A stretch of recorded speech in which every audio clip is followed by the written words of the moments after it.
રાજકોટ અગ્નિકાંડ એ માનવ સર્જિત હત્યાકાંડ છે। ભારતીય જનતા પાર્ટીના ભ્રષ્ટ નેતાઓ અને એમના ચહિતા અધિકારીઓની મિલીભગતના કારણે સર્જાયેલો એક એવો હત્યાકાંડ જેમાં 12 માસૂમ ભૂલકાઓ અને 30થી વધારે લોકો હોમાયા છતાં નોન કરપ્ટ અધિકારી જોડે આ સરકાર તપાસ કરાવવા માગતી નથી। મતલબ કે મોરબી કાંડ અને તક્ષશિલા કાંડની જેમ આ સરકાર ઈચ્છે છે કે આ કેસમાં પણ કુલડીમાં ઘોડ ભગાય। એક ગુજરાતના જવાબદાર નાગરિક તરીકે આપ સૌને અપીલ કરું છું કે આવો આ ઘટનાની માસિક પુણ્યતિથિ 25 જૂનના રોજ રાજકોટ બંધના કોલમાં મોટી સંખ્યામાં જોડાય।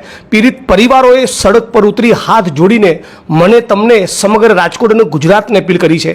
આપ સૌ લોકોને હાથ જોડીને વિનંતી અને અપીલ કરું છું કે 25 તારીખ પહેલાં તૈયારીના ભાગરૂપે રાજકોટની જનતાની સંવેદના પીડિતો સાથે જોડાય એના માટે 21, 22, 23 જ્યારે પણ આવી શકાય પ્લીઝ મોટી સંખ્યામાં સમગ્ર ગુજરાત કોંગ્રેસ અને સમગ્ર ગુજરાતના નાગરિકો રાજકોટ પહોંચે।